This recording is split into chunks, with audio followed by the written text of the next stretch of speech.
Next topic हम देख रहे हैं वेक्टर। क्या होता है वेक्टर? नाम सुना हुआ राइट? Scalar and vector. क्या होता है वेक्टर? क्या होता है? जिसका मैग्नीट्यूड हो एंड डायरेक्शन, जिसका मैग्नीट्यूड हो और डायरेक्शन, उसको क्या कह रहे हैं? वेक्टर कह रहे हैं। ठीक है। करंट का नाम सुना है? करंट का नाम सुना है? करंट के पास मैग्नीट्यूड होता है नहीं होता? वैसे करंट क्या होता है बताना सर? है क्या करंट का मतलब क्या है? Rate of flow of charge. वो करंट होता है इलेक्ट्रिक करंट होता है? दोनों अलग अलग है ना? किसी भी चीज का जो फ्लो होता है उसको करंट बोलते हैं। हाँ, अबे हर चीज को ओवर कॉम्प्लिकेट क्यों करते हो? हर चीज फिजिक्स का है ना यार। सिंपल सा इंग्लिश का टर्म है करंट। जो भी फ्लो होता है उसको क्या बोलते हैं हम? करंट। अरे पानी बह रहा है, पानी का वाटर करंट। तुमको पता है करंट को हिंदी में क्या बोलते हैं? धारा। जो चीज बहती है उसको धारा बोलते हैं। पानी बह रहा है, जल धारा। नाम सुना कभी? फालतू की चीजें। तो बेटा जो बहता है उसको क्या बोलते हैं? करंट। वाटर बह रहा है, वाटर करंट। हीट बह रहा है, थर्मल करंट। चार्ज बह रहा है तो क्या बोलेंगे? Electric current. इलेक्ट्रिक करंट की बात करते हैं। अगर मान लो कहीं पे मैंने बोला कि इलेक्ट्रिक करंट है 3 एम्पियर का या 4 एम्पियर का, मैग्नीट्यूड है, क्या इलेक्ट्रिक करंट का डायरेक्शन होता है? क्या इलेक्ट्रिक करंट का डायरेक्शन होता है? हाँ, अबे होता है तब तो बता दें। पॉजिटिव टर्मिनल से नेगेटिव टर्मिनल के जा रहा है, हाई पोटेंशियल से लो पोटेंशियल की तरफ जा रहा है, या जिधर पॉजिटिव चार्ज जा रहा है उसके तरफ इलेक्ट्रिक करंट जा रहा है, या जिधर नेगेटिव जा रहा है उसके अपोजिट एक्शन में। तो डायरेक्शन होता है या नहीं होता है? अब मुझे ये बताओ कि अगर इलेक्ट्रिक करंट के पास डायरेक्शन भी है, मैग्नीट्यूड भी है, तो क्या ये स्केलर क्वांटिटी है, वेक्टर क्वांटिटी है? स्केलर क्वांटिटी है, वेक्टर क्वांटिटी है? क्यों भैया, एक्सेप्शन है? एग्जैक्टली। कुछ लोग जो आंसर आ रहे हैं, लॉ ऑफ वेक्टर एडिशन को फॉलो नहीं करता। अब ये लॉ ऑफ वेक्टर एडिशन क्या है? ये क्या लॉ है? आज तक एडिशन तो सुना मैंने, ये वेक्टर एडिशन क्या है? सिंपल, बढ़िया। देखो बेटा, दो टाइप के अलजेब्रा है। एक वो अलजेब्रा जो आज तक तुमने क्या किया, सीधा सीधा सीखा हुआ है। एक नॉर्मल एडिशन है। अगर मैं कभी ऐसा लिखूं कि भाई 3 और 4, तो आंसर क्या होता है? 7 ही होगा।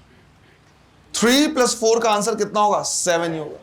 लेकिन अगर हम इसी को वेक्टर अलजेब्रा में ले आए, राइट, अगर हम वेक्टर अलजेब्रा की बात करें और हम बोले कि हमें 3 वेक्टर और 4 वेक्टर को ऐड करना है, तो अब हमारा आंसर 1 वेक्टर से लेके 7 वेक्टर तक कुछ भी हो सकता है।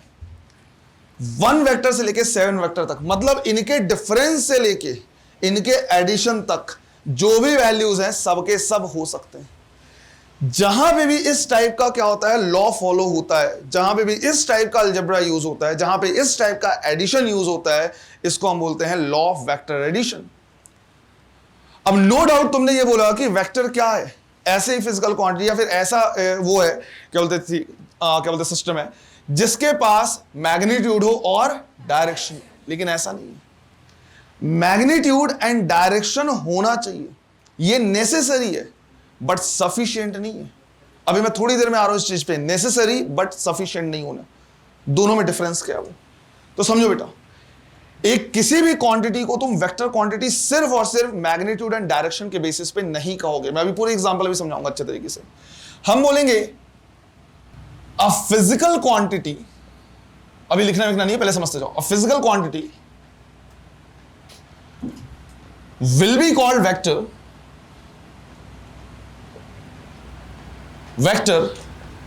इफ, पहला मैंने लिखा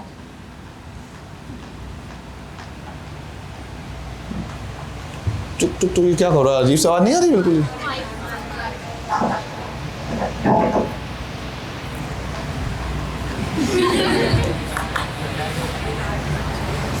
ठीक है, शुड हैव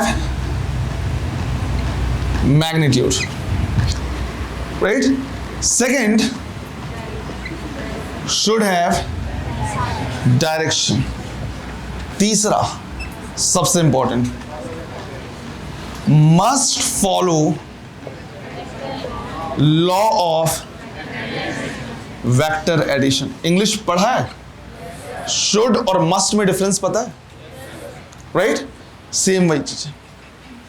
राइट, समझो इसको। शुरू के जो दो कंडीशन हमने यहां पे क्या किए लिखे हैं, ये होने चाहिए। राइट, लेकिन तीसरा तो बिल्कुल, जब ये होगा तभी वो वेक्टर कहलाएगा। मैं ये कह रहा हूं कि कोई भी फिजिकल क्वांटिटी वेक्टर तब कहलाएगा जब मैग्नीट्यूड और डायरेक्शन होना चाहिए, लेकिन सिर्फ इतने से नहीं। ये नेसेसरी है बट सफिशिएंट नहीं है। नेसेसरी होना और सफिशिएंट होने में डिफरेंस है। जैसे मान लो अभी एग्जांपल दें कि अगले साल तुम चाह रहे हो कि मेडिकल कॉलेज के क्लासरूम में बैठना। अगले साल तुमको मेडिकल कॉलेज के, सारी नीट वाली यहां पे, मेडिकल कॉलेज के क्लासरूम में अंदर क्या करना है, तुमको बैठना है। तो उसके लिए पहले तो तुम्हारा बायो होना चाहिए। कोई कॉमर्स वाला सोचे कि जाके मैं अगले साल क्या करूंगा, वहां पे चीड़-फाड़ देखूंगा मेडिकल कॉलेज में अंदर जाके, तो ऐसा पॉसिबल? पहला तो बायो होना चाहिए, पीसीबी होना चाहिए, और दूसरा 40% या प्लस होना चाहिए। अरे तभी तो पीसीबी में, फिजिक्स केमिस्ट्री बायो में 40% प्लस होना चाहिए। लेकिन ये नेसेसरी कंडीशन है, लेकिन क्या सफिशिएंट है? सिर्फ इतना होने से तुम ये बिल्कुल नारे लगाते हुए चले जाओ वहां पे मेडिकल कॉलेज में कि मेरा पीसीबी में 40 और पीसीबी है, मैं अब तो इसी कॉलेज में पढ़ूंगा, क्या सफिशिएंट कंडीशन है ये? सफिशिएंट कंडीशन बेटा तब होगा जब तुम नीट का एग्जाम क्वालिफाई करोगे और उसके बाद वहां पे पहुंचोगे, जब कट ऑफ क्लियर होगा। तो ये डिफरेंस होता है नेसेसरी एंड सफिशिएंट कंडीशन में। नेसेसरी है, पहले तो एग्जाम देने के लिए जरूरी है। अगर तुम मेडिकल कॉलेज के अंदर बैठना चाह रहे हो तो पहले तो बिल्कुल जरूरी ही हो जाता है कि तुम्हारा पीसीबी हो। अगर कॉमर्स वाला सोचे कि मैं नीट का एग्जाम दे के चला जाऊं, नीट का एग्जाम देने के लिए एलिजिबल ही नहीं है। वो दे सकता है पर उसका रिजल्ट कुछ वो सब मायने नहीं रखता। तो पहले तो पीसीबी होना चाहिए और 40% से ऊपर होना चाहिए। लेकिन ये सफिशिएंट कंडीशन नहीं, इतना होने मात्र से तुम अगले साल मेडिकल कॉलेज में नहीं बैठ सकते। तीसरा सबसे मेन आता है, नीट क्वालिफाई होना चाहिए, वो है सफिशिएंट कंडीशन, तभी तुम क्या कर सकते हो, बैठ सकते हो। आई बात समझ में? बिल्कुल उसी तरह से यहां पे कि बेटा मैग्नीट्यूड और डायरेक्शन तो होना ही चाहिए। अरे आ रही बात समझ में? पीसीबी और 40% तो होना चाहिए, लेकिन इतने होने मात्र से वो वेक्टर कहलाएगा जरूरी? नीट भी तो क्लियर करना है। आई बात समझ में? उसके बाद तभी वो क्या कहलाएगा, वेक्टर कहलाएगा। अब अगर नीट क्लियर करना है तो नीट के सिलेबस में क्या है, क्या क्या चीजें पढ़नी है, राइट, कैसे एग्जाम देना, वो पता होना चाहिए। मतलब ये है कि अगर वो वेक्टर लॉ को addition law of vector addition को क्या कर रहा है, फॉलो कर रहा है, तो ये लॉ ऑफ वेक्टर एडिशन है क्या, उसके बारे में तो जानना है हमें। तो वही हमको क्या करना है, जानना है। लेकिन एक सिंपल तरीके से तुम समझ जाओ कि जहां पे भी ये लिखा है लॉ ऑफ वेक्टर एडिशन, इसका मतलब है कि अगर तुम कहीं पे 3 वेक्टर और 4 वेक्टर को ऐड कर रहे हो तो तुम्हारा आंसर इसके डिफरेंस 1 वेक्टर से लेके इसके एडिशन 7 वेक्टर तक कुछ भी हो सकता है, हो सकता है। अगर कभी भी 3 + 4 हमेशा 7 आया तो हम बोलेंगे वो लॉ ऑफ वेक्टर एडिशन को फॉलो नहीं कर रहा है, जिसकी वजह से वो वेक्टर क्वांटिटी नहीं कहलाएगा। और इसी का सबसे बढ़िया एग्जांपल हमारे पास क्या है, इलेक्ट्रिक करंट। जैसे मान लो सबसे पहला एग्जांपल हमने यहां पे ले लिया क्या, इलेक्ट्रिक करंट का। अब इलेक्ट्रिक करंट में तुमने एक लॉ पढ़ा होगा, किरचॉफ जंक्शन लॉ। अगर मान लो मैंने बोला कि इधर से 3 एम्पियर करंट आ रहा है, इधर से 4 एम्पियर करंट जा रहा है, राइट, इनकमिंग करंट, डायरेक्शन है या नहीं है? जंक्शन में मिलेंगे और इधर से जाएगा, कितना जाएगा, कितना आंसर? क्या तुम यहां पे बोल रहे हो सर आंसर 1 से 7 तो कुछ भी हो सकता है, डिपेंड करता है इनके बीच के एंगल पे? अरे होता है क्या? नहीं। जिनको समझ में नहीं आ रहा, जिनको रियलाइज नहीं हो रहा है, इमेजिन करो पानी बहते हुए आ रहा है 3 लीटर पर सेकंड। किसी चीज का बहना क्या होता है? अबे पूरा इलेक्ट्रोस्टैटिक, पूरा करंट, इलेक्ट्रिसिटी पानी से समझेंगे हम, देख लेना, क्योंकि पानी दिखता है, जो चीज दिखता है वो समझ में जल्दी आता है। अरे आ रही बात समझ में? और जो दिख नहीं रहा समझ में नहीं आना है। लड़के देख रहे हैं उधर पे, सर हम तो इमेजिनेशन पे जी रहे हैं।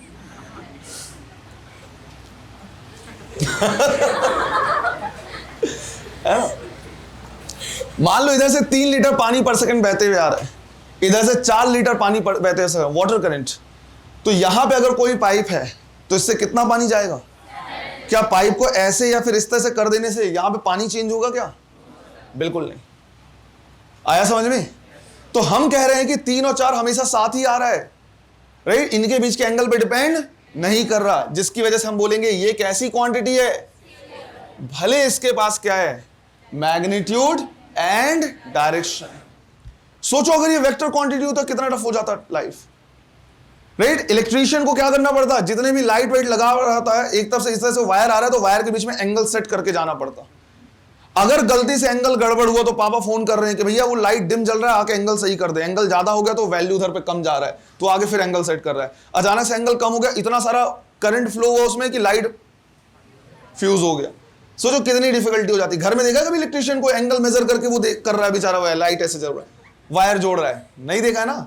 अगर वेक्टर क्वांटिटी होती तो दोनों वायर के बीच में एंगल चेंज करने से जो आउटपुट जा रहा है वो क्या हो जाता है, चेंज हो जाता है। ऐसा लेकिन नहीं होता, इसलिए क्वांटिटी क्या है, क्वांटिटी। अब क्वेश्चन आता है सर आज तक हमारा काम तो स्केलर वेक्टर ये सब कुछ भी करने की जरूरत नहीं पड़ रही थी, अब ऐसा क्या हो गया कि अब वेक्टर पढ़ना पड़ रहा है, अब ऐसा क्या हो गया कि डायरेक्शन को ध्यान रखना पड़ रहा है। 9-10 तक तो हमको बहुत ज्यादा ध्यान नहीं रखना पड़ता था, बस वो डेफिनेशन कर लिया था। तो किसी भी चीज को अगर पढ़ना पड़ रहा है मतलब कुछ ना कुछ रिक्वायरमेंट्स रही होंगी। क्या रिक्वायरमेंट्स रही होंगी वो समझने की कोशिश करते हैं। मान लो मैंने तुमसे सीधा से एक क्वेश्चन पूछा, मैंने बोला कि मैं यहां पे रहता हूं, मेरे 2 दोस्त हैं, एक दोस्त का घर मेरे घर से 3 किलोमीटर और दूसरे दोस्त का घर मेरे घर से 4 किलोमीटर पे। बताओ उन दोनों दोस्त के घर के बीच की दूरी। फिर से समझ लो, मेरे 2 दोस्त हैं, एक मेरे घर से 3 किलोमीटर पे रह रहा है, दूसरा मेरे घर से 4 किलोमीटर पे रह रहा है, उन दोनों के घर के बीच का डिस्टेंस कितना हो?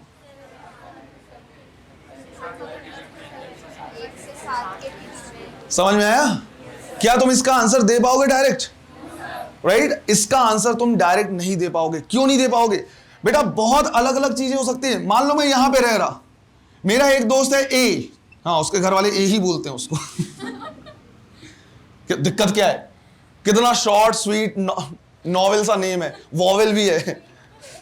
सोचो कितने प्यार से कोई बोलेगा ए, और घर का नाम स्मॉल है, छोटा है। अबे तुम्हारे नाम से तो अच्छा ही है, तुम्हारे नाम से तो अच्छा ही है, कितना प्यारा नाम है। घर वाले भी बुलाएंगे, कोई मूवी बुलाएंगे तो कितने अच्छे से ए, शॉर्ट स्वीट नॉवेल वॉवेल। दूसरे का नाम बी है राइट वो मेरे घर से कितने डिस्टेंस पे? 3 किलोमीटर। तो इन दोनों के बीच का घर का जो डिस्टेंस है कितना? 1 किलोमीटर हो सकता है। लेकिन बेटा ऐसा भी तो हो सकता है राइट कि जो ए है वो इधर रह रहा है राइट और जो बी है वो इधर रह रहा है। अब इनके बीच के घर का डिस्टेंस कितना? ये भी तो हो सकता है। अरे ऐसा भी तो हो सकता है राइट कि मैं कॉर्नर पे रह रहा हूं, एक मेरा दोस्त यहां रह रहा है 3 किलोमीटर पे और दूसरा दोस्त इस रोड में रह रहा है कितने पे? अब इनके बीच का घर का डिस्टेंस अगर ये 90 डिग्री के एंगल में बना दूं तो मैं कह सकता हूं ये 5 किलोमीटर के डिस्टेंस पे राइट। लेकिन और बहुत सारी पॉसिबिलिटी है, एक यहां रह सकता है, एक इधर रह सकता है, एक यहां है, एक इधर है राइट। तो आंसर कुछ भी हो सकता है। ऐसी सिचुएशन मैंने इनकाउंटर की कि मैंने जब इस तरह से क्वेश्चन पूछा कि भाई एक 3 किलोमीटर पे एक 4 किलोमीटर पे, तो मुझे रियलाइज हुआ कि इसका आंसर तब तक नहीं दिया जा सकता जब तक डायरेक्शन ना पता हो, उनके घर के बीच का एंगल ना पता हो। मतलब सिर्फ मैग्नीट्यूड से काम नहीं चल रहा है। मान लो इसी तरह से मैंने तुमसे बोला अब मैग्नीट्यूड से काम नहीं चल रहा है, हमें क्या बताना पड़ रहा है? डायरेक्शन भी बताना पड़ रहा है। तो हमने बोला ये कैसी क्वांटिटी है? वेक्टर क्वांटिटी है, क्योंकि आंसर कुछ भी हो सकता है। मान लो मैंने तुमसे किसी तरह का क्या किया क्वेश्चन पूछा, मैंने बोला कि एक ऑब्जेक्ट है जिस पे 2 फोर्स लग रहा है, एक 3 न्यूटन दूसरा 4 न्यूटन, बताओ नेट फोर्स कितना लग रहा है? एक ऑब्जेक्ट है हमारे पास जिसमें 2 फोर्स लग रहा है, एक 3 न्यूटन दूसरा 4 न्यूटन, नेट फोर्स कितना लग रहा है उस पर? अरे बोलो, अगेन आंसर दे सकते हो क्या? राइट तुम्हें पूछना पड़ेगा कि सर उस ऑब्जेक्ट में जो मैंने बोला दोनों सेम डायरेक्शन में लग रहा है, तब तो तुम बोलोगे टोटल कितना। लेकिन अगर मैंने बोला कि एक 3 न्यूटन इधर लग रहा है, 4 न्यूटन इधर लग रहा है, तो तुम बोलोगे नेट फोर्स कितना? 1 न्यूटन का इधर। राइट अगर मैंने बोला इसी तरह से कि 3 न्यूटन इधर लग रहा है, 4 न्यूटन इधर लग रहा है, तो तुम बोलोगे नेट फोर्स 5 न्यूटन इधर लगेगा कहीं पे। तो आंसर अलग अलग आ रहे हैं नहीं आ रहे हैं? राइट और डिपेंड कर रहा है कि उनके बीच का एंगल या उनका डायरेक्शन कैसा है। अगर हमारा काम सिर्फ मैग्नीट्यूड से नहीं चल पा रहा, डायरेक्शन बताना पड़ रहा है और बेस्ड ऑन डायरेक्शन आंसर अलग अलग आ जा रहे हैं, मतलब क्वांटिटी कैसी? Vector quantity. फिर मान लो मैंने बोला कि मेरे पास यहां पे एक बाल्टी है, इस बाल्टी में मैंने पहले 3 लीटर पानी डाला, फिर 4 लीटर पानी डाला, बताओ कितना पानी उसमें? अरे कितना? क्या अब तुमको पूछना पड़ेगा सर किस एंगल से पानी डाले, किस दिन पानी डाला है, राइट? तुम सीधा सीधा बोल सकते हो कि अगर मैंने इसमें 3 लीटर पानी डाला, फिर इसमें कितना डाला, 4 लीटर पानी डाला, या 3 किलो पानी डाला और 4 केजी पानी डाला, तो सीधा सीधा आंसर कितना होगा, टोटल 7। तो जो मास हो गया या वॉल्यूम हो गया, कैसी क्वांटिटी, स्केलर क्वांटिटी। और यहां पे मुझे डायरेक्शन बताने की जरूरत। तो तुम देख रहे हो कि कई टाइप के हमारे पास सिचुएशन है, कुछ में सिर्फ मैग्नीट्यूड बता देने मात्र से उसका टोटल आंसर कितना होगा तुम बता पा रहे हो, जबकि कुछ ऐसे सिनारियो भी हमारे पास जिसमें मैग्नीट्यूड बताने मात्र से आंसर नहीं आ रहा है, वहां पे हमें साथ साथ और क्या बताना पड़ रहा है, डायरेक्शन बताना पड़ रहा है, और बेस्ड ऑन डायरेक्शन आंसर बदल रहे हैं, राइट? डायरेक्शन बदलने से जो फाइनल रिजल्ट आ रहा है वो क्या हो रहा है, बदल रहा है। तो इस तरह के जो एडिशंस होते हैं जो डिपेंड करते हैं उनके बीच में एंगल या डायरेक्शन पे, वही बोलते हैं, वो क्या कहलाता है, लॉ ऑफ वेक्टर एडिशन। और जो लॉ ऑफ वेक्टर एडिशन क्या करेंगे, फॉलो करेंगे, वही कहलाएंगे क्या, वेक्टर। अरे ऐसा समझ में? एक चीज थोड़ा सा ध्यान रखना बेटा, शुड हैव मैग्नीट्यूड बोल जरूर रहे हैं, पर इस वाले पॉइंट का एक एक्सेप्शन हम कह सकते हैं, दैट इज 0 या फिर उसी दूसरा नाम क्या है, नल वेक्टर, राइट? 0 वेक्टर या फिर नल वेक्टर। समझेंगे वो क्या है, ऐसा वेक्टर जिसके पास कोई मैग्नीट्यूड नहीं होता। अरे आई बात समझ में? लेकिन आज के बाद ध्यान रखना है, वेक्टर वो नहीं जिसके पास डायरेक्शन और मैग्नीट्यूड है। मेन क्या होना चाहिए, लॉ ऑफ वेक्टर एडिशन को फॉलो करना चाहिए। क्या है लॉ ऑफ वेक्टर एडिशन? कि भैया 3 और 4 का, सीधा एक नॉर्मल समझा दे रहा, अभी समझाया नहीं मैंने, 3 और 4 का रिजल्टेंट 1 से 7 तक हो सकता है, 4 और 2 का रिजल्टेंट 2 से 6 तक हो सकता है। आई बात समझ में? कितना एंगल होगा, कितना आंसर आएगा, वो सब हम क्या करेंगे, डिस्कस करेंगे। पहले इसको लिख लो थोड़ा सा। तो law of vector addition basically हमको क्या करना है, देखना है, क्योंकि अगर वो सीख गए तो जितने भी वेक्टर हैं उसका रिजल्टेंट हम क्या कर सकते हैं, निकाल सकते हैं। लेकिन वहां तक पहुंचने से पहले वेक्टर की कुछ प्रॉपर्टीज हमें सीखनी होगी, कि कैसे रिप्रेजेंट करते हैं, क्या नाम होते हैं, किस टाइप से हम क्या करते हैं, उनको लिखते हैं, ये सारा कुछ। तो यहां पे हम क्या कर रहे हैं, कुछ देख रहे हैं प्रॉपर्टीज ऑफ वेक्टर, है ना? इनको साथ ही साथ क्या करते जाना है, लिखते जाना है, properties of vector, right? Point wise लिखना है। पहला लिखना है ना, पहला लिखना है इक्वल वेक्टर्स, इक्वल वेक्टर्स।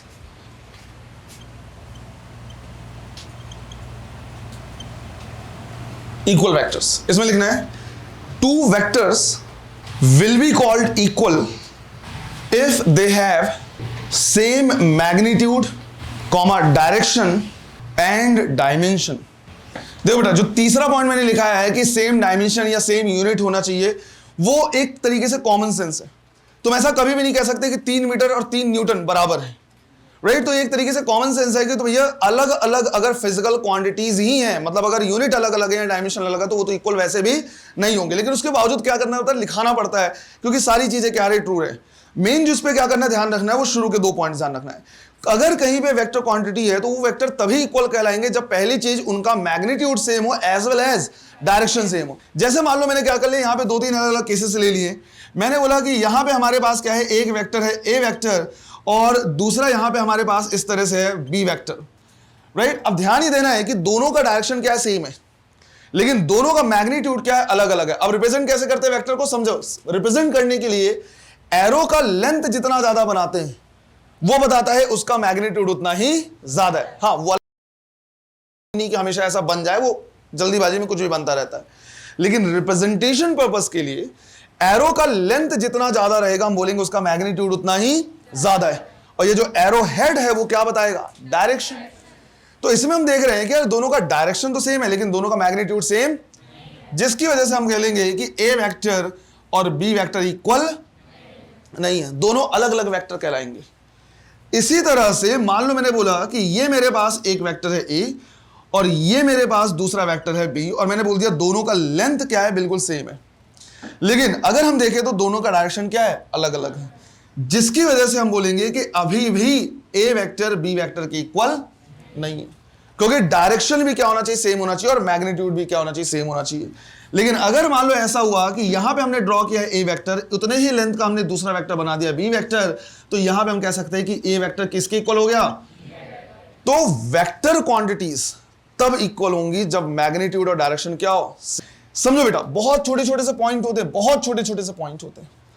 मान लो मैंने यहां पे बोला राइट, एक m मास है, इधर पे F1 फोर्स लग रहा है 4 न्यूटन, इधर पे F2 फोर्स लग रहा है 4 न्यूटन। अगर मैं तुमसे बोलूं right F1 is equal to F2, सही या गलत, सही है या गलत है, राइट आंसर देंगे सही है। लेकिन अगर मैं तुमसे बोलूं F1 vector is equal to F2 vector, अब राइट अब दोनों क्या है, गलत है, अब ये गलत है। क्योंकि जब हमने F1 is equal to F2 लिखा है तो ये सिर्फ क्या रिप्रेजेंट कर रहा है, मैग्नीट्यूड। बिल्कुल सही है, मैग्नीट्यूड वाइज तो दोनों क्या है, सेम है। लेकिन अगर हम पूरे वेक्टर की बात करें तो हम बोलेंगे वेक्टर ये दोनों सेम, ये अलग वेक्टर है और ये अलग वेक्टर है, क्योंकि दोनों का डायरेक्शन क्या है, अलग अलग है। अरे आ रही बात समझ में, साथ साथ लिखते जाना है बेटा, करते जाओ करते जाओ। सेकंड पॉइंट लिखना है, सेकंड पॉइंट लिखना है, a vector cannot be rotated but can be displaced parallel to itself because on rotating a vector it changes। देखो बेटा एक बात बिल्कुल ध्यान से सुनो, जब मैंने ये तुम लोग को बोला कि एक वेक्टर को रोटेट नहीं कर सकते तो इसका ये मतलब नहीं है कि एक वेक्टर क्वांटिटी एक्चुअली में रोटेट नहीं हो सकती, ये बिल्कुल मतलब नहीं है। इसमें थोड़ा सा क्या है, हो सकता है लिखाने के तरीके से कंफ्यूजन हो, इसलिए मैं इसको क्लियर कर देना चाह रहा। एक वेक्टर को रोटेट नहीं कर सकते इसका यह मतलब नहीं कि कोई भी जो वेक्टर क्वांटिटी वो रोटेट नहीं हो सकती, घूम नहीं सकती, ये नहीं। मैं ये बोलना चाह रहा हूं कि अगर मान लो मैंने बोला कि ये ए वेक्टर है, अगर तुमने इसको हल्का सा भी रोटेट कर दिया तो अब ये ए वेक्टर नहीं रहेगा, ये कोई दूसरा वेक्टर बन जाएगा। क्यों? क्योंकि इसका डायरेक्शन क्या हो गया है, चेंज हो गया है, राइट। तो तुम रोटेट अगर करोगे तो इसकी आइडेंटिटी ही लॉस हो जाएगी, अब ये ओरिजिनल वेक्टर रहा ही नहीं है, बल्कि क्या हो गया है, दूसरा वेक्टर बन गया। तो अगर मान लो मेरे पास इस तरह से दिया हुआ है और मैंने बोला कि ये मेरे पास क्या है, ए वेक्टर है, और तुम सोचो कि इस ए वेक्टर को ऐसे बना देते हैं, राइट, इस तरह से बना देते हैं, तो अब तुम बना जरूर सकते हो, लेकिन अब ये ए वेक्टर नहीं रहेगा, ये वेक्टर ही पूरा क्या हो जाएगा, चेंज हो जाएगा। जबकि अगर हम चाहें तो इस वेक्टर को इसके पैरेलल, और यहां पे पैरेलल का मतलब सिर्फ और सिर्फ ये नहीं है बेटा, पैरेलल का ये पूरा मतलब है, इसको हम कहीं भी क्या कर सकते हैं, डिस्प्लेस कर सकते हैं। बस ध्यान ये रखना है कि इसका डायरेक्शन चेंज, अगर मैं इसको चाहूं तो मैं यहां पे बना दूं, ये अभी भी ए वेक्टर ही रहेगा। मैं इसको चाहूं तो यहां पे बना दूं, ये अभी भी क्या रहेगा, ए वेक्टर। और इनफैक्ट ऐसा करना है हमको, ऐसा करना पड़ेगा, राइट। कई बार ऐसा होगा कि एक वेक्टर यहां पे और दूसरा वेक्टर यहां पे है, राइट, इनका हमें रिजल्टेंट निकालना है, तो इनको हम इसी के पैरेलल क्या करेंगे, डिस्प्लेस करेंगे। या तो इसको ऐसे ले जाएंगे या तो इसको यहां ले आएंगे, राइट। बस ध्यान ये रखना है कि इनका डायरेक्शन कभी भी चेंज, बस गलती नहीं करना है कि इसको ऐसे रोटेट कर दो, क्योंकि अगर तुमने इसको रोटेट कर दिया तो अब ये वो वेक्टर नहीं रहा जो था, ये वेक्टर ही पूरा क्या हो गया है। और ये पॉइंट इंपॉर्टेंट है क्योंकि यूनिफॉर्म सर्कुलर मोशन में हम वापस आएंगे। यूनिफॉर्म सर्कुलर मोशन अगर कहीं पे है, यूनिफॉर्म का मतलब होता है एक समान। जैसे इमेजिन करो ये फैन जो बहुत देर से चल रहा है, तो अगर वो चल रहा है तो उसके ब्लेड के घूमने की स्पीड क्या है, सेम है, सेम है या नहीं है। हाँ, पंखे को बंद कर दो या बंद पंखे को चालू कर दो तो स्पीड इंक्रीज और डिक्रीज होता है, लेकिन पंखा जो बहुत देर से घूम रहा है, ब्लेड के घूमने की स्पीड क्या है, सेम है। तो स्पीड सेम है, हम बोलते हैं यूनिफॉर्म सर्कुलर मोशन, राइट। अगर मैं बोलूं इस पंखे का जो स्पीड है वो सेम है या नहीं है, तुम बोलोगे बिल्कुल सेम है। लेकिन अगर मैं इसी वर्ड को बोल दूं कि इस पंखे की वेलोसिटी सेम है या नहीं है, तुम बोलोगे वेलोसिटी सेम, क्योंकि वेलोसिटी है क्या है, वेक्टर क्वांटिटी। और अगर वेक्टर क्वांटिटी है तो उसके पास मैग्नीट्यूड एंड डायरेक्शन दोनों है। वेलोसिटी का मैग्नीट्यूड ही स्पीड कहलाता है, तो घूम तो जरूर उतने से रहा है, लेकिन हर मोमेंट पे उसका डायरेक्शन क्या हो रहा है, चेंज। तो ये v1 वेक्टर कहलाएगा और ये v2 वेक्टर कहलाएगा। अगर मैं बोलूं v1 is equal to v2, तुम बोलोगे ट्रू है, लेकिन अगर मैं बोलूं v1 vector is equal to v2 vector, तुम बोलोगे फॉल्स है। क्योंकि अगर मैं मैग्नीट्यूड की बात करूं तो वो तुम यूनिफॉर्म सर्कुलर मोशन में सेम बोल सकते हो, लेकिन अगर मैं एज अ वेक्टर क्वांटिटी या पूरे वेलोसिटी की बात करूं तो वो क्या हो जाएगा, गलत हो जाएगा। इसलिए हम कहते हैं कि हमें इसे रोटेट नहीं करना है। अब ये ए वेक्टर नहीं रहा, ये इसका नाम बदल जाएगा, अब ये क्या कहलाएगा, मान लो लेट्स से बी वेक्टर। ये मतलब है इस लाइन का। ये बिल्कुल कंफ्यूज नहीं होना कि एक वेक्टर क्वांटिटी घूमती नहीं है, ऐसा बिल्कुल नहीं है बेटा, है ना। लेकिन अगर मैंने तुमको कोई वेक्टर दिया, मैंने बोला इसको सुरक्षित रखना है, तो तुम उसको घुमा नहीं सकते। अरे आई बात समझ में, ये सेंस है इसका। लिखते जाओ, नेक्स्ट पॉइंट लिखना है, two vectors will be called negative to each other if they have same magnitude but opposite direction. तो ये थर्ड पॉइंट हमने लिखा है नेगेटिव वेक्टर के लिए, राइट। यहां पे हम टर्म भी यूज करते हैं नेगेटिव वेक्टर। नेगेटिव वेक्टर का मतलब सीधा सीधा होता है कि अगर मेरे पास कोई वेक्टर क्वांटिटी है, लेट्स से मैंने बोल दिया यहां पे ए वेक्टर है, मेरे पास एक दूसरी वेक्टर क्वांटिटी है, राइट, जिसका मैग्नीट्यूड सेम होना चाहिए लेकिन डायरेक्शन एग्जैक्टली अपोजिट होना चाहिए। डायरेक्शन एग्जैक्टली अपोजिट होना चाहिए। अगर मैग्नीट्यूड सेम नहीं है तो नेगेटिव वेक्टर नहीं कहलाएगा। अगर ऐसा हुआ तो हम बोलेंगे जो ए वेक्टर है वो बी वेक्टर का क्या है, नेगेटिव है, या बी वेक्टर जो है वो ए का नेगेटिव है। तो एक दूसरे क्या कहलाएंगे, ये नेगेटिव वेक्टर। लिखते जाओ लिखते जाओ। एडिशन और subtraction of two vector always gives a vector quantity, जो कि अगेन बहुत सरप्राइजिंग नहीं है। भैया तुम पहली चीज तो ऐड या सब्ट्रैक्ट सिर्फ उन्हीं को कर सकते हो जिनके डायमेंशंस क्या हो, सेम, या डायमेंशनलेस क्वांटिटी। अगर डायमेंशन सेम है तो ऑब्वियसली बात है रिजल्ट भी तो वही मिलेगा। दो फोर्स को जोड़ने से फोर्स ही तो मिलेगा। तो दो वेक्टर क्वांटिटी जोड़ोगे तो आंसर क्या आएगा, वेक्टर ही आएगा। लेकिन फिर भी लिखाना होता है सस्ते से। तो ये बोल रहा है कि अगर ए वेक्टर और बी वेक्टर को तुम क्या करो, ऐड कर रहे हो, तो जो आंसर आएगा ये भी क्या होगा, एक वेक्टर ही होगा। इसी तरह से अगर मान लो ए वेक्टर माइनस बी वेक्टर कर रहे हो तो आंसर जो आएगा वो भी क्या होगा, एक वेक्टर क्वांटिटी। हालांकि वेक्टर सब्ट्रैक्शन जैसी कोई चीज नहीं होती। हम कभी भी ऐसा नहीं बोलते कि आज वेक्टर सब्ट्रैक्शन सीखने वाले या ऐसे करने वाले।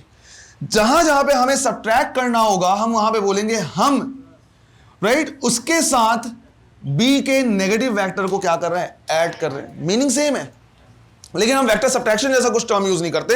हम बोलते हैं वेक्टर ए के साथ हम क्या कर रहे हैं, ऐड कर रहे हैं किसको, माइनस बी वेक्टर को या बी के नेगेटिव वेक्टर को। तो इसको भी हम वेक्टर एडिशन ही बोलते हैं। इसलिए हर जगह पे लॉ ऑफ वेक्टर एडिशन ही तुमको दिखेगा। अरे आया समझ में, राइट। तो वेक्टर सब्ट्रैक्शन जहां भी होगा उसको ऐसे मान लेना है कि वहां पे हम सब्ट्रैक्ट नहीं कर रहे बल्कि माइनस बी वेक्टर को ऐड कर रहे हैं। इस तरह से कंसीडर कर लेना है ना। लिखो लिखो लिखो, राइट। नेक्स्ट लाइन लिखना है, if a vector quantity is multiplied with a scalar quantity it will still be a vector quantity। यहां पे मैंने ये बोला है कि अगर किसी वेक्टर क्वांटिटी को मैं स्केलर से क्या कर दूं, मल्टीप्लाई कर दूं, बेसिकली नंबर से क्या कर दूं, मल्टीप्लाई कर दूं, तो अभी भी क्या रहेगा, वेक्टर ही रहेगा। सिर्फ और सिर्फ उसका मैग्नीट्यूड क्या हो जाएगा, इंक्रीज हो जाएगा। जबकि अगर दो वेक्टर क्वांटिटीज को हम क्या करेंगे, मल्टीप्लाई करेंगे, तो आंसर हमारा क्या आएगा, ये डिपेंड करेगा कि डॉट प्रोडक्ट है या क्रॉस प्रोडक्ट है। समझो दोनों चीजों में अंतर है। अगर हम एक वेक्टर क्वांटिटी को क्या कर दे रहे हैं, मल्टीप्लाई कर दे रहे हैं स्केलर क्वांटिटी से, तो वेक्टर ही रहेगा, राइट। लेकिन अगर दो वेक्टर क्वांटिटीज को हम क्या कर रहे हैं, मल्टीप्लाई कर रहे हैं, तो आंसर हमारा वेक्टर होगा या स्केलर होगा, डिपेंड करता है किस पे, डॉट प्रोडक्ट पे एज वेल एज क्रॉस पे। अगर डॉट प्रोडक्ट ले रहे हैं तो रिजल्टेंट स्केलर हो जाएगा और क्रॉस प्रोडक्ट ले रहे हैं तो रिजल्टेंट वेक्टर हो जाएगा। वो हम क्या करेंगे, बाद में डिस्कस करेंगे, उसमें कोई वो नहीं है। लेकिन अभी मैंने बताया कि मान लो हमारे पास ए वेक्टर है, इसको हम n से क्या कर दे, मल्टीप्लाई कर दे, तो आंसर जो हमारा होगा वो वेक्टर ही होगा। अब सिंस इसका कोई डायरेक्शन नहीं होगा तो इन दोनों का डायरेक्शन क्या होगा, सेम, राइट। या रिजल्टेंट का डायरेक्शन वही होगा जो इसका डायरेक्शन होगा, इसके पास तो कुछ है ही नहीं, राइट। इसके बहुत सिंपल सिंपल एग्जांपल है, जैसे फोर्स वेक्टर को हम लिख सकते हैं क्या, m इंटू ए वेक्टर। ये बिल्कुल वही है ना। ये हमारा क्या आया, वेक्टर आया। कहां से आया, एक स्केलर क्वांटिटी को हमने मल्टीप्लाई किया किससे, तो जो रिजल्टेंट आएगा इसका डायरेक्शन वही होगा जो एक्सेलरेशन का होगा। तो फोर्स और एक्सेलरेशन का डायरेक्शन क्या रहेगा, सेम रहेगा। सिंपल सी चीज है। अब देखो बेटा, हम दो रूल बना चुके हैं, ये कि दो वेक्टर क्वांटिटी को ऐड या सब्ट्रैक्ट करने से आंसर क्या आना चाहिए, हमेशा वेक्टर ही आना चाहिए। दूसरा हमने ये बता दिया कि अगर हम एक वेक्टर क्वांटिटी को किसी नंबर से या स्केलर क्वांटिटी से मल्टीप्लाई कर दे तो भी आंसर क्या आना चाहिए। अब किसी ने बोला लेकिन सर अगर मान लीजिए ए वेक्टर को हम ऐड कर दे उसी के नेगेटिव वेक्टर से, तब तो आंसर जीरो आ जाएगा। या मान लीजिए ए वेक्टर को हमने मल्टीप्लाई कर दिया किससे, जीरो से, तो आंसर जीरो आ जाएगा, जबकि आपने बोला था वेक्टर आएगा। तो बोला नहीं, जीरो नहीं आएगा, जीरो वेक्टर आएगा। सिंस रूल बना चुके थे, राइट। और उसके बाद किसी ने आइडिया दिया कि अगर ए वेक्टर को, ऐसा एक्चुअली नहीं है, मैं बस बता रहा हूं, राइट, ए वेक्टर को उसी के नेगेटिव वेक्टर के साथ ऐड कर देता तो आंसर जीरो आ जाएगा। और आप बोल रहे हो वेक्टर आना चाहिए, दो वेक्टर का एडिशन हमेशा। तो हमने बोला जीरो नहीं आएगा, क्या आएगा, जीरो वेक्टर, राइट। तो हमने यहां पे एक एक्स्ट्रा टर्म निकाल दिया, क्या, जीरो वेक्टर, या इसी का दूसरा नाम क्या है, नल वेक्टर। तुमने मुझे सर ये क्या है, मैंने बोला कुछ नहीं। राइट सर, जीरो वेक्टर क्या है, मैंने बोला ऐसा वेक्टर जिसका मैग्नीट्यूड क्या है, जीरो। मैंने मैग्नीट्यूड जीरो का क्या मतलब होना है, मैंने बोला जो एग्जिस्ट ही नहीं करता है। अबे यही तो हुआ ना, मैंने बोला इस पे 0 न्यूटन का फोर्स लग रहा है, मतलब फोर्स नहीं लग रहा है, तो जो एग्जिस्ट ही नहीं कर रहा वो। तो फिर तुमने सवाल किया लेकिन सर फिर इसका डायरेक्शन क्या होगा, क्योंकि वेक्टर है। मैंने बोला एमी, एमी मतलब आर्बिट्रेरी, जो मन करे ले लो। जब वो एग्जिस्ट ही नहीं कर रहा है तो उसका डायरेक्शन कैसा, लेकिन बोलना पड़ता है डायरेक्शन क्या। तो हम क्या बोल देते हैं कि डायरेक्शन कैसा है इसका, आर्बिट्रेरी। आर्बिट्रेरी कहने का मतलब है जो अज्यूम करना है तुम अज्यूम कर सकते हो, लेकिन वो है ही नहीं एग्जैक्टली। अब हमें क्या करना है, वो पढ़ना है सीधा सीधा वेक्टर में, जिसको हम क्या करने वाले, यूज करने वाले एक्चुअली, है ना, फिजिक्स के क्वेश्चन सॉल्व करने में। यहां से अब हम क्या करने वाले, बहुत इंपॉर्टेंट चीजें देखने वाले। अभी तक तो क्या नॉर्मल सी चीजें, लाइट सी चीजें चल रही है। नेक्स्ट है हमारे पास यूनिट वेक्टर, राइट। नेक्स्ट है यूनिट वेक्टर। पहले डेफिनेशन लिख लो फिर समझा रहा मैं इसमें। यूनिट वेक्टर, राइट, इसमें लिखना है vector quantity, a vector quantity for which magnitude is unit or 1, a vector quantity for which magnitude is unit or 1, okay, is called unit vector, is called unit vector। अब थोड़ा सा इसमें हमको क्या करना है, समझना है कि यूनिट वेक्टर क्या है। वो हमें समझ में आ गया, ऐसा वेक्टर जिसका मैग्नीट्यूड कितना है, 1 है। फिर क्वेश्चन आता है सर लेकिन इसका काम क्या है, या रिप्रेजेंट कैसे करते हैं, कैसे निकालते हैं, ये सारी चीजें। सबसे पहले तो जो मैं तुमको नॉर्मल सी चीज समझा रहा हूं वो ये बेटा, कि जो वेक्टर क्वांटिटी होती है वो दो चीजों से मिलकर बना हुआ है, मैग्नीट्यूड एज वेल एज। यहां पे जो मैंने मैग्नीट्यूड मल्टीप्लाइड बाय डायरेक्शन किया ना, प्लीज इसको बहुत लिटरली मत लेना, ये मैं सिर्फ एक समझाने के पैटर्न से बोल रहा हूं, है ना। ऐसा नहीं कि मल्टीप्लाई कर दे रहे हो तुम डायरेक्शन के साथ, ये मैं सिर्फ समझाने के पर्पज से कर रहा हूं।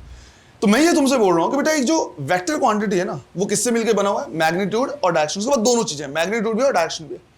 मैं चाह रहा हूं कि मुझे unit vector, right, unit vector मिले। यूनिट वेक्टर मिले कहने का मतलब उसका मैग्नीट्यूड कितना हो जाए, 1 हो जाए। समझो बेटा, किसी भी वैल्यू को, किसी भी चीज को 1 करने का सबसे बढ़िया तरीका होता है उसको उसी से डिवाइड कर दो। एक्स को क्या करना है, 1 करना है, एक्स को एक्स से डिवाइड कर दो। 10 को 1 करना है, 10 को 10 से डिवाइड कर दो, राइट। जिस फिजिकल क्वांटिटी को जिसको भी 1 करना है उसको क्या करो, उसी से डिवाइड कर दो। मैं ये चाह रहा हूं कि इसका मैग्नीट्यूड क्या हो जाए, 1 हो जाए, तो मुझे क्या मिल जाएगा, राइट, यूनिट वेक्टर मिल जाएगा।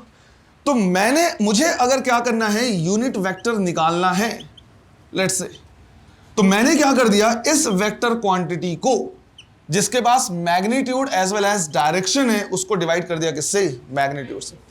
अगर मैं इसे मैग्नीट्यूड से डिवाइड कर दूं तो ये कैंसिल होके कितना हो गया, 1। जो भी इसकी वैल्यू रहेगी कितना हो गया, 1। तो ये जो मैंने यहां पे किया है ये एक्चुअली मैथ्स के हिसाब से सही नहीं है, लेकिन इससे हम क्या करते हैं, एक चीज समझ जाते हैं कि अगर मुझे यूनिट वेक्टर निकालना है तो उस वेक्टर को उसके मैग्नीट्यूड से क्या करना होता है, डिवाइड करना होता है। और यूनिट वेक्टर को रिप्रेजेंट करते हैं किससे, कैप लगा के। बाकी वेक्टर को रिप्रेजेंट कर रहे हैं एरो से, यूनिट वेक्टर को रिप्रेजेंट करेंगे कैसे, कैप लगा के।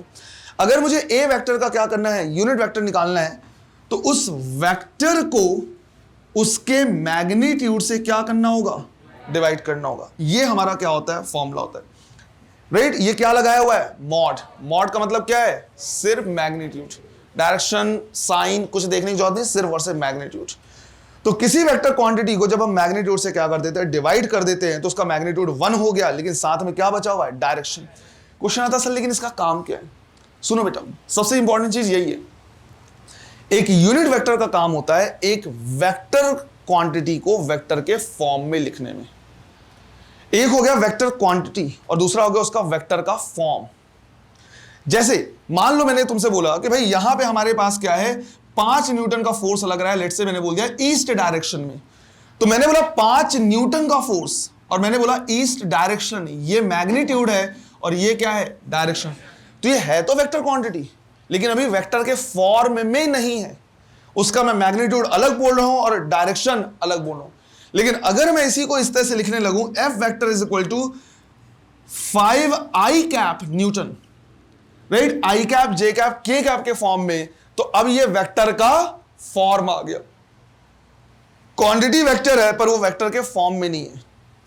अगर मैं बोल रहा हूं 5 न्यूटन का फोर्स लगा रहा है या 10 मीटर का डिस्प्लेसमेंट हो रहा है इधर या 20 मीटर का डिस्प्लेसमेंट हो रहा है किसी और डायरेक्शन में, तो ये है तो वेक्टर क्वांटिटी लेकिन वेक्टर के फॉर्म में। लेकिन जिस टाइम में मैं ऐसे बोलने लगूं फोर्स लग रहा है 3i cap minus j cap plus k cap, या वो उसका डिस्प्लेसमेंट हो गया s vector equal to 2i cap plus j cap minus k cap, तो ये वेक्टर का फॉर्म हो गया। किसी वेक्टर क्वांटिटी को वेक्टर के फॉर्म में लिखने के लिए किसकी रिक्वायरमेंट पड़ती है हमें? Unit vector. क्यों यूनिट वेक्टर की रिक्वायरमेंट पड़ती है? समझो बेटा, अगर मान लो मेरे पास क्या है, सिर्फ मैग्नीट्यूड है किसी वेक्टर क्वांटिटी का। एक चीज ध्यान रखना है, किसी स्केलर क्वांटिटी को तुम वो वेक्टर नहीं बना सकते with the help of unit vector. ऐसा नहीं कि स्केलर को वेक्टर बना दो, नहीं, वो नहीं। वेक्टर को ही वेक्टर के फॉर्म में लिख सकते हो। तो मान लो मैंने कहीं बोला कि भाई मेरे पास क्या है, फोर्स लग रहा है 5 न्यूटन, राइट। अब तुमको इसके साथ क्या करना है? डायरेक्शन लगाना है। तो डायरेक्शन लगाने के लिए तुम इसको मल्टीप्लाई करोगे किसी के साथ। दिक्कत ये है बेटा कि जब भी हम मल्टीप्लाई करते हैं वैल्यू क्या हो जाती है? बदल जाती है, एक्सेप्ट 1 से मल्टीप्लाई करो कभी भी वैल्यू चेंज। तो यूनिट वेक्टर काम आता है। अगर मैं किसी मैग्नीट्यूड को यूनिट वेक्टर से मल्टीप्लाई कर दूं तो क्या उसका मैग्नीट्यूड चेंज होगा?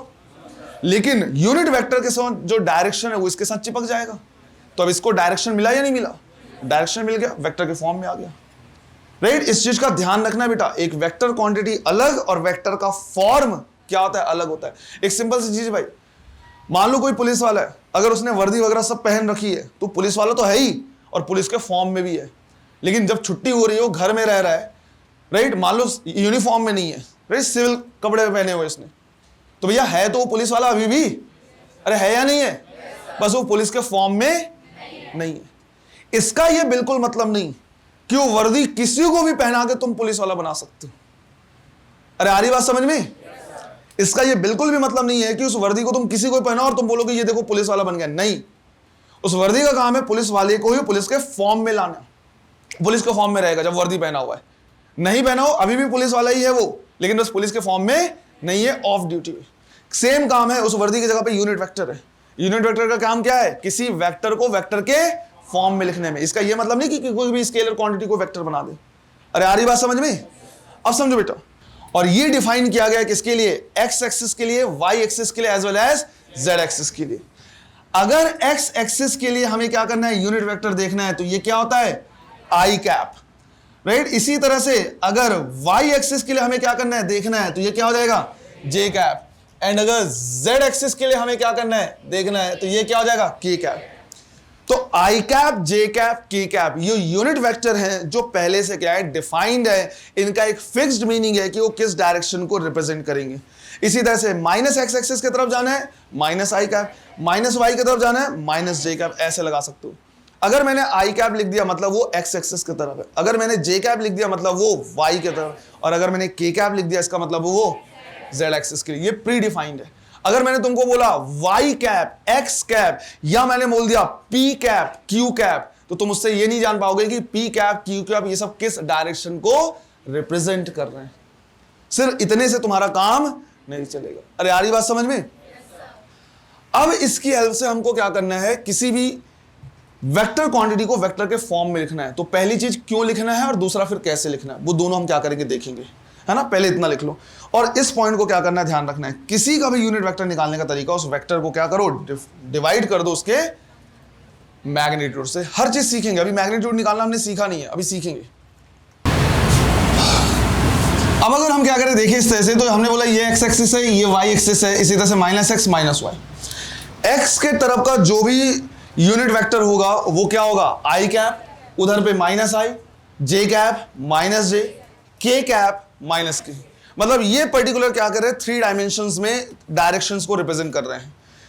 अब अगर मेरे पास कोई भी मान लो वेक्टर क्वांटिटी है और वो वेक्टर के फॉर्म में नहीं है और उसको मुझे कन्वर्ट करना है, तो हम इन यूनिट वेक्टर की हेल्प से क्या कर सकते हैं? उनको कन्वर्ट कर सकते हैं। एक चीज जो तुमको क्या करना है समझना, वो ये, इन एक्सिस का नॉर्थ साउथ ईस्ट वेस्ट से कोई लेना देना नहीं है, राइट। मुझे पता है कि कई स्टूडेंट्स इसको नॉर्थ साउथ ईस्ट और वेस्ट बोलते हैं, लेकिन ऐसा कुछ फिक्स्ड नहीं है, क्योंकि बेटा एक्सिस ही फिक्स नहीं है। किसने बोला हॉरिजॉन्टल को एक्स लेना है? कल को इसने x ले लिया, इसको y ले लिया, इसको z ले लिया, क्या करोगे तुम? तो ऐसा कुछ फिक्स्ड नहीं होता। इसी तरह से इसी को तुम्हें नॉर्थ लेना है, इसको साउथ लेना है, ऐसा फिक्स्ड नहीं है। तुम किसी भी पर्टिकुलर डायरेक्शन को नॉर्थ ले सकते हो। कल को अगर किसी ने बोल दिया इसको नॉर्थ ले रहे हो, तो फिर बेटा ये साउथ हो जाएगा। अरे आ रही बात समझ में? लेकिन क्योंकि होता क्या है, मैंने जनरली क्या बोला, नॉर्थ डायरेक्शन, वो बोलते हैं सर वाई कैप या वाई एक्सिस, ऐसा नहीं है। तो इन दोनों का कोई रिलेशन नहीं है। लेकिन इन जनरल अगर कुछ नहीं बोला हुआ है, तो जब से हमने क्या है जियोलॉजी, वो क्या था, वो जियोग्राफी पढ़ना शुरू किया है, तब से हमने क्या किया है, नॉर्थ डायरेक्शन ऊपर की तरफ लिखा है। तो एक बाई कन्वेंशन सिंपल सा क्या हो जाता है हमारे पास, हो जाता है, मतलब नॉर्मल तरीका हो जाता है कि यार इसको हम नॉर्थ ले लेते हैं। लेकिन मैं बार बार इस चीज को क्या कर रहा, वार्न कर रहा, नॉर्थ हमारा वाई एक्सिस में रहे, ऐसा बिल्कुल जरूरी। कल को ये नहीं बोलना है सर वाई एक्सिस है नॉर्थ ही तो होगा, बिल्कुल भी ऐसा नहीं है। ले रहे हैं बाय डिफॉल्ट। हाँ, लेकिन अगर तुमने इसको नॉर्थ ले लिया तो फिर ये क्या रहेगा, ये क्या रहेगा और ये क्या रहेगा। इसमें वो नहीं कर सकते कि सर अपने मन से लेना है तो सर इसको नॉर्थ इसको साउथ ले लो ना, ये नहीं। तो नॉर्थ इसको ले लो, लेकिन इसको नॉर्थ लोगे तो फिर ये साउथ हो जाएगा, ये और ये ऐसे हो जाएगा। डायरेक्शन तो आता है ना, नॉर्थ और साउथ इधर है तो ईस्ट और वेस्ट इधर, राइट। तो हमने ऐसा मान लिया, लेकिन ऐसा नहीं होता। तो अब जितने भी आने वाले क्वेश्चंस हैं उसमें हम जनरली क्या करेंगे, वाई एक्सिस में नॉर्थ, इसमें साउथ, एक्स एक्सिस में ईस्ट, माइनस एक्स में वेस्ट, जेड एक्सिस में वर्टिकली अप और इधर पे वर्टिकली डाउन। अरे ये भी तो होगा भाई, ये नॉर्थ है, ये साउथ है, ये ईस्ट है, वेस्ट है, तो वर्टिकली अप और वर्टिकली डाउन भी तो है हमारे पास। तो इसको जेड एक्सिस और माइनस जेड एक्सिस में रिप्रेजेंट करेंगे। क्लियर है? ये क्वेश्चन लिखना है एक सिंपल सा। A person travels for 10 metre in east direction, right this in vector form. North को बाय डिफॉल्ट किस में लेना है, वाई में। एक चीज समझो बेटा, ये क्वेश्चन आएगा नहीं ऐसा, ये थोड़ी बोलेगा कि ऐसे करो। या हम क्या कर रहे हैं, कुछ चीजें सीख रहे हैं जिसकी हेल्प से हमें क्या करना है, कॉम्प्लिकेटेड प्रॉब्लम्स को सॉल्व करना है। और ये एकदम सिंपल सा एक पॉइंट है बस। अब एक चीज समझ लो, जो अभी हम क्या कर रहे हैं, पढ़ रहे हैं, इसका भी एक लॉजिक है भैया, क्यों पढ़ रहे हैं, क्यों पढ़ रहे हैं वो कल मैं तुमको बताऊंगा, राइट। कल क्वेश्चन हम सॉल्व करेंगे, 1D के क्वेश्चन सॉल्व करेंगे, वहां पे हमें इसे यूज करना पड़ेगा। फिलहाल अगर कोई फिजिकल क्वांटिटी वेक्टर है पर वेक्टर के फॉर्म में नहीं है, तो उसको कैसे कन्वर्ट करना है, बस वो देख रहे हैं और कुछ नहीं। अब यहां पे मैंने बोला कि डिस्प्लेसमेंट की हम बात कर रहे हैं, तो ये हो गया डिस्प्लेसमेंट का मैग्नीट्यूड और ये हो गया उसका, लेकिन मैग्नीट्यूड और डायरेक्शन अभी क्या है, अलग अलग है। इसको मुझे वेक्टर के फॉर्म में लिखना है, तो हम सीधा सीधा बोलेंगे S vector is equal to, ये हो गया इसका मैग्नीट्यूड, इसको मल्टीप्लाई करेंगे जिस डायरेक्शन में वो जा रहा है उधर के यूनिट वेक्टर से। किसी और वेक्टर से मल्टीप्लाई करोगे तो मैग्नीट्यूड बदल जाएगा, यूनिट वेक्टर से मल्टीप्लाई करोगे तो मैग्नीट्यूड में कोई चेंज, लेकिन हाँ उस यूनिट वेक्टर के साथ जो डायरेक्शन होगा उसके साथ चिपक जाएगा। ईस्ट को किधर लिया बेटा हमने, एक्स में, यूनिट वेक्टर क्या इधर, तो हमने लिख दिया 10 i कैप मीटर। इस तरह से जो लिखा है ये वेक्टर का फॉर्म हो गया, राइट। बेकार क्वेश्चन, अगला लिखते हैं, देखते हैं थोड़ा और इसमें, राइट। अगला लिखो, a person travels for 10 metre in E37 degree n direction. Write this in vector form. Write this in vector form. सुन लो, ये पार्ट हो गया हमारा क्या मित्रों, मैग्नीट्यूड, और ये जो लिखा है ना ये हो गया डायरेक्शन। अब इस E37n का मतलब क्या वो समझो, क्योंकि हो सकता है कई बार इसी फॉर्मेट में दे। तुरंत हमने क्या कर लिया, इस तरह से बना लिया, हमने मान लिया कि ये नॉर्थ है हमारा, ये साउथ हो गया, ये ईस्ट हो गया और ये क्या हो गया, राइट, वेस्ट हो गया। E37n का मतलब है ईस्ट से 37 डिग्री नॉर्थ की तरफ, राइट। जब भी एंगल बताना होता है तो दोनों बताना होता है, कहां से और किसके तरफ। तो ईस्ट से 37 डिग्री, उधर भी हो सकता है इधर भी हो सकता है, 37 डिग्री किधर, नॉर्थ की तरफ। इसको प्लीज पूरा लिखना है, ये जो यहां लिखा है इसका मतलब क्या है, ईस्ट से 37 डिग्री नॉर्थ की तरफ, ऐसे। अब इसे मुझे क्या करना है, वेक्टर के फॉर्म में लिखना है, राइट। हमने बोला ईस्ट से 37 डिग्री नॉर्थ की तरफ, इधर कहीं पे जा रहे, कितना चला, कितना 37। मैं इसे वेक्टर के फॉर्म में लिखना चाह रहा हूं। अगर वेक्टर के फॉर्म में लिखना चाह रहा तो जिधर ये जा रहा है उधर का मेरे पास क्या होना चाहिए, यूनिट वेक्टर। लेकिन बेटा जिधर ये जा रहा है क्या उधर का यूनिट वेक्टर है मेरे पास? नहीं। ऐसे तो मेरे पास इनफाइनाइट यूनिट वेक्टर्स मुझे याद करने पड़ेंगे, क्योंकि अगर इसके लिए 37 के लिए यूनिट वेक्टर कुछ और होगा तो 36 के लिए अलग होगा, 38 के लिए अलग होगा। क्योंकि हल्का से भी डायरेक्शन चेंज हुआ तो हल्का से भी ये चेंज किया एंगल तो डायरेक्शन क्या हो जाएगा, चेंज हो जाएगा। तो जिधर ये जा रहा है उधर का मेरे पास कोई यूनिट वेक्टर। अब क्या करें, अब हम क्या करेंगे, इसको रिजॉल्व करेंगे इसके कंपोनेंट में, राइट। इसको हम क्या करेंगे, इसके कंपोनेंट में रिजॉल्व करेंगे। कंपोनेंट में रिजॉल्व करने का मतलब है उसको इसमें और इसमें क्या करना है, ब्रेक करना है।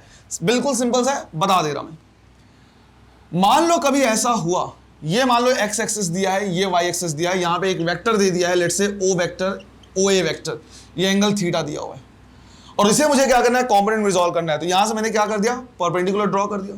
लेट्स से मैंने इसको बोल दिया बी। अगर मैं इसमें साइन थीटा लिखूं तो साइन थीटा क्या लिखूंगा, परपेंडिकुलर डिवाइड बाय, परपेंडिकुलर कितना है, ए बी, राइट। परपेंडिकुलर कितना है, A B, divide by hypotenuse, मैंने बेस बोला राइट, वो दिमाग में वही चलता रहता है। परपेंडिकुलर डिवाइड बाय हाइपोटेनियस, तो ए बी डिवाइड बाय ओ ए। तो यहां से ए बी की वैल्यू मैंने निकाल ली, कितना, ओ ए टाइम्स साइन थीटा। इसी तरह से अगर मैं कॉस थीटा लिखूं तो कॉस थीटा क्या होगा, बेस डिवाइड बाय, तो ओ बी डिवाइड बाय, तो यहां से ओ बी की वैल्यू मैंने निकाल ली, कितनी, ओ ए टाइम्स कॉस थीटा। अगर तुम ध्यान से देखो तो ये वाला टर्म आ रहा है कितना, ओ ए कॉस थीटा, और ये आ रहा है क्या, ओ ए। हमेशा कंपोनेंट में रिजॉल्व करते हैं लॉन्गेस्ट साइड को, और याद रखने का सीधा तरीका क्या होता है, थीटा के सामने वाला जो कंपोनेंट है वो साइन कंपोनेंट है, और थीटा के साथ वाला जो कंपोनेंट है वो कॉस कंपोनेंट, राइट। ओए को रिजॉल्व करोगे तो ये थीटा के सामने साइन कंपोनेंट ओए साइन थीटा हो जाएगा, थीटा के साथ वाला कॉस कंपोनेंट ओए कॉस थीटा हो जाएगा। कल को ये बिल्कुल मत करना, मैंने ये तक हरकतें देखी हैं बच्चों की, राइट। इस तरह से मैंने क्वेश्चन दिया, ये थीटा है और मैंने बोला ये एक्स है, तो बताओ ये क्या होगा, लोग लिख रहे हैं एक्स कॉस थीटा। क्यों सर, थीटा के साथ वाला कंपोनेंट क्या होता है, कॉस। अबे सबसे लॉन्गेस्ट साइड का कंपोनेंट लेते हैं, अरे आया समझ में, राइट। इसको मत लिख देना ऐसे, ये गलती नहीं करना है बेटा बिल्कुल भी, है ना। तो सिंपल याद रखना, लॉन्गेस्ट साइड का एक कंपोनेंट हो जाएगा हॉरिजॉन्टल वाला, एक हो जाएगा क्या, वर्टिकल वाला। थीटा के साथ लगा कॉस और थीटा के सामने वाला साइन, बिल्कुल वही करना है हमको। तो यहां भी हम क्या कर रहे हैं, कंपोनेंट में रिजॉल्व कर रहे हैं, राइट। ये कंपोनेंट कौन सा होगा, कॉस, तो क्या लिखेंगे इसको, 10 cos 37, cos 37 की वैल्यू 4 बाई कितना हो गया, ये 8 मीटर। ये वाला कंपोनेंट क्या होगा, साइन कंपोनेंट, क्या लिखेंगे, 10 sin 37, sin 37 कितना हो जाएगा। अब समझो बेटा, ये जो 10 मीटर जिस डायरेक्शन में जा रहा है, क्या हो गया, ये 10 मीटर जिस डायरेक्शन में जा रहा है, मेरे पास उधर का यूनिट वेक्टर नहीं है, राइट। उधर का यूनिट वेक्टर नहीं है, तो मैं इसको सीधा वो नहीं बना सकता। लेकिन फिर इसको मैंने दो कंपोनेंट रिजॉल्व कर दिया, 8 मीटर और, अरे पाइथागोरस यही तो है, 8 का स्क्वायर 6 का स्क्वायर 10 ही तो आएगा, तो कंपोनेंट में रिजॉल्व कर दिया मैंने।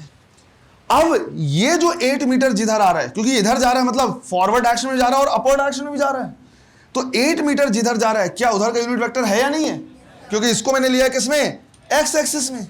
और 6 मीटर जिधर गया क्या उधर का यूनिट वेक्टर है या नहीं है, उधर का यूनिट वेक्टर है, राइट। तो अब हम इसको लिख सकते हैं S vector is equal to 8 किधर, आई कैप, समझ में आया।